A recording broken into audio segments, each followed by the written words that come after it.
আমরা যে নতুন বাংলাদেশের যে সূর্য আমরা দেখতে পাচ্ছি, সেই সূর্যকে আরও দীপ্তিময় করতে যেসব পরিবর্তন দরকার, সেই পরিবর্তনগুলো আমরা এই নতুন জেনারেশন যারা আসলে এই বিজয়টাকে ছিনিয়ে এনেছে তাদের কাছ থেকে সাধারণ মানুষের চাওয়া এবং বাংলাদেশের মানুষ যে পরিবর্তনগুলো চায় সেই পরিবর্তনগুলো সম্পর্কে আমাদের সবারই জানা উচিত। একটা রাষ্ট্রের যে বিচার ব্যবস্থা, সেই বিচার ব্যবস্থায় যদি স্বচ্ছতা না থাকে তাহলে কিন্তু সেই রাষ্ট্র কিন্তু বেশি দিন কিন্তু টেকসই হয় না।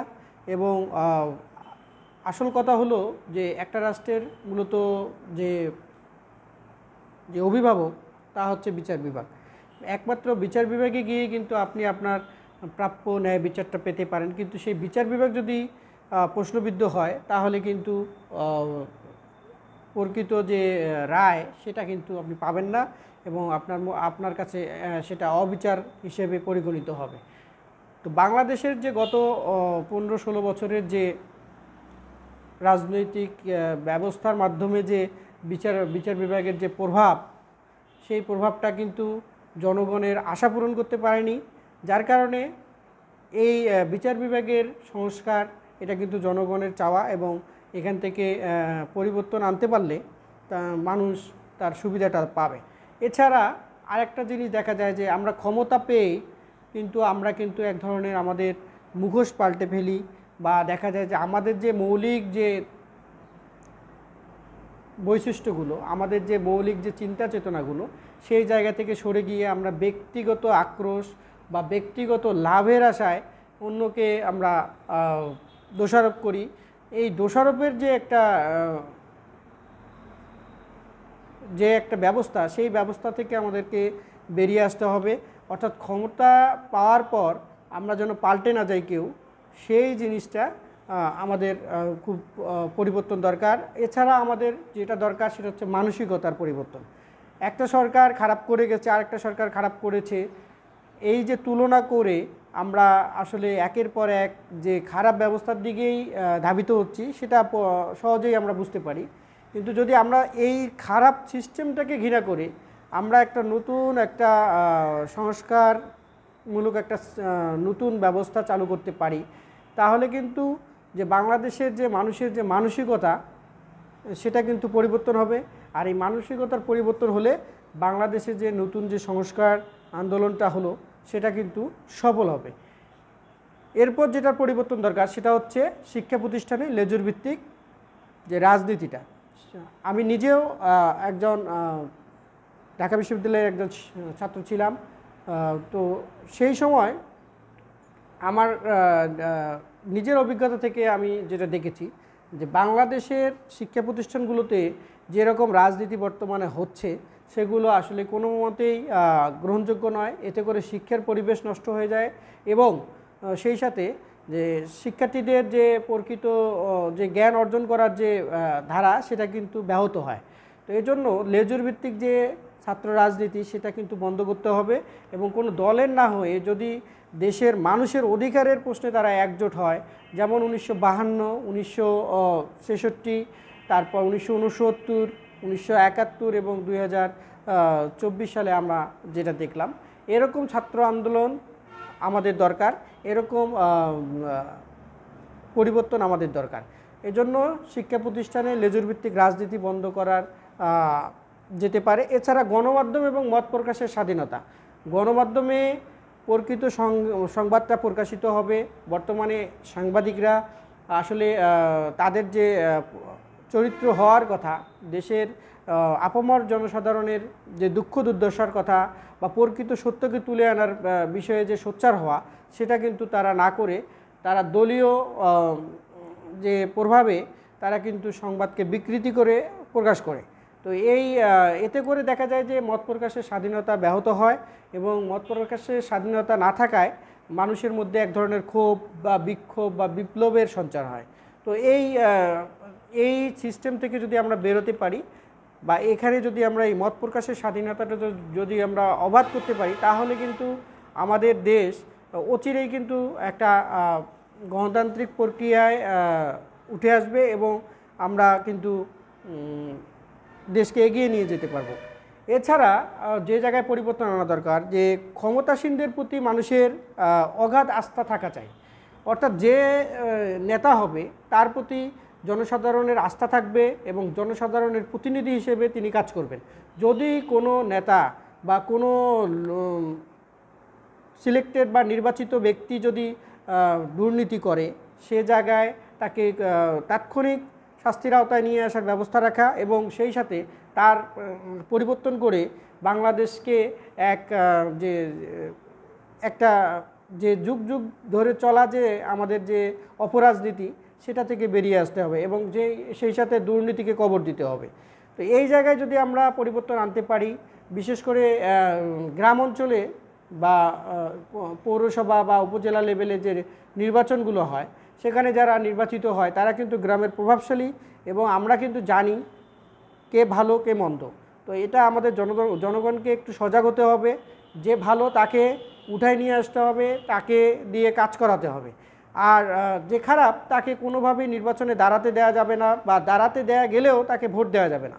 এটা কিন্তু জনগণের উপরেই ডিপেন্ড করে। তো জনগণ যদি খারাপ ব্যক্তিকে ভোট দিয়ে নিয়ে আসে তাহলে কিন্তু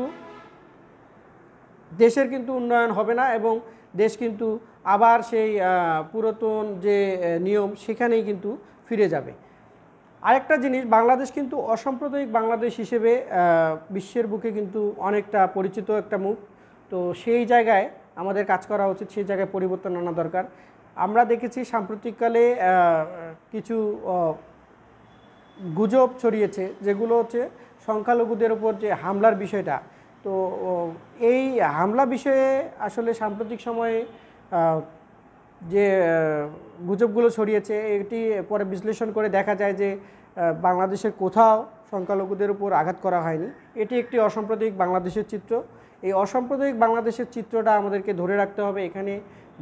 এখানে হিন্দু, মুসলিম, বৌদ্ধ, খ্রিস্টান সবাই মিলে আমরা একটা দেশে থাকি, সবাই আমরা একে অপরের ভাই। এই চিন্তা আমাদের মাথায় রেখে আমরা কিন্তু চলতে চাই এবং এইভাবে আমরা নতুন বাংলাদেশ চাই।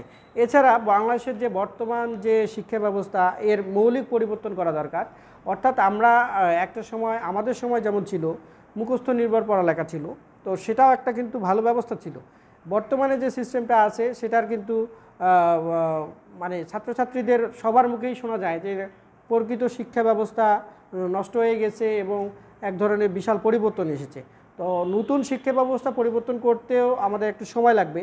সেই জায়গায় আমাদের যদি আপাতত যে আগের যে শিক্ষা ব্যবস্থা, সেই ব্যবস্থায় থাকা যায়, যে সেটা চালু করা যায়, তাহলে কিন্তু আমাদের অন্তত কমপক্ষে ৩-৪টা বছর আমরা ভালো করতে পারবো।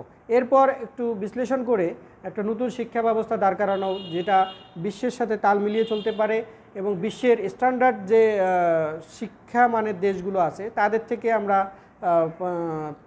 পদ্ধতিগুলো নিতে পারি এবং তাদের শিক্ষা পদ্ধতিকে কাজে লাগিয়ে বাংলাদেশ নতুন একটা দেশ পেতে পারে। এমন বাংলাদেশ চাই যে বাংলাদেশে আমাদের কোনো বেকারত্ব থাকবে না। ডক্টর মোহাম্মদ ইউনূস স্যার যেটা বলেছেন সেটা হচ্ছে, বাংলাদেশে আমরা চাকরির জন্য লড়ব না, আমরা চাকরি দেওয়ার জন্য, অর্থাৎ জব ক্রিয়েটার হওয়ার প্রতি তিনি যোগ দিয়েছেন। এই বাংলাদেশে যেন কোনো বেকারত্বের যে হারটা সেটা যেন খুবই কম থাকে এবং সবাই যেন স্বনির্ভর হতে পারে এবং যারা চাকরি পাবে না, এত মানুষের তো চাকরি দেওয়া সম্ভব না, যারা প্রতিযোগিতায় আসতে পারবে তারা চাকরি পাবে, আর যারা আসতে পারবে না তারা যেন ভেঙে না পড়ে স্বনির্ভর হওয়ার জন্য উদ্যোগ গ্রহণ করে, সেই বিষয়টার প্রতি লক্ষ্য রাখতে হবে। এবং আরেকটা পরিবর্তন আমাদের দরকার, যেটা হচ্ছে সংসদে দেখা যায় যে শিক্ষাগত যোগ্যতা সম্পন্ন লোক যদি সংসদে বসে তাহলে কিন্তু তাদের দ্বারা কিন্তু ক্ষতি হওয়ার সম্ভাবনা কম। কিন্তু যদি যারা প্রকৃত শিক্ষিত নয় বা ভালো মানুষ নয়, তারা কিন্তু সংসদে বসলে দেশের অবস্থা আগের যে অবস্থা ছিল তার থেকে কম বই বেশি হবে না। তো এই জন্যে সংসদ সদস্যদের একটু যোগ্যতার বিষয়ে একটু আলোচনা করার দরকার আছে। এখানে যারা বুদ্ধিজীবী মহল আছে বা যারা দেশকে নিয়ে চিন্তা করে, তারা এই যোগ্যতা নির্ধারণের বিষয়ে আলোচনা করে একটা সমঝোতায় পৌঁছাতে পারে। এছাড়া যে আমরা মূলত কৃষি প্রধান দেশ, এই কৃষির প্রতি আমাদের যে আস্থা, সেই আস্থাটাকে আমাদেরকে ধরে রাখতে হবে। আমাদের যে কৃষি পণ্যের যে উৎপাদন, সেটা অনেক উন্নত মানের। যদি আমরা এই উৎপাদন ব্যবস্থাকে আরও এগিয়ে নিয়ে যেতে চাই, তাহলে কৃষিতে প্রণোদনা সহ কৃষকের মূল্যায়ন করতে হবে। যদি কৃষিকে মূল্যায়ন করা হয়, তাহলে কিন্তু দেখবেন যে কৃষি খাতের মাধ্যমেই বাংলাদেশ বিশ্বের বুকে কিন্তু অনেক দূর এগিয়ে যেতে পারবে এবং বাংলাদেশ কৃষিপ্রধান দেশ হিসেবে বিশ্বের বুকে নজির হতে পারবে। তো এই পরিবর্তনগুলো যদি এই নতুন বাংলাদেশে আনা যায়, তাহলে কিন্তু আমরা একটা নতুন বাংলাদেশের যে সূর্য আমরা ছিনিয়ে এনেছি, বা নতুন বাংলাদেশের যে সূর্য জেনারেল যে পিপলরা ছিনিয়ে এনেছে, সে তাদের সেই আশা আকাঙ্ক্ষা পূরণ হবে এবং বাংলাদেশ একটি পূর্ণ গণতান্ত্রিক দেশ এবং সাম্যবাদী দেশে পরিণত হবে। তো বাংলাদেশের সামনে অগাধ যে উন্নয়নের যে হাতছানি, সেটা যদি এগিয়ে নিয়ে যেতে হয়, তাহলে কিন্তু আমাদের স্ব উদ্যোগে নিজের অবস্থান থেকে কিছু করার বা দেশকে দেওয়ার জন্য আমাদের উঠে পড়ে লাগতে হবে। তাহলেই কিন্তু আমরা দেশকে পরিবর্তন করতে পারবো এবং আমরা যে দেশ পেয়েছি সেটার সংস্কার করতে পারবো। ধন্যবাদ সবাইকে।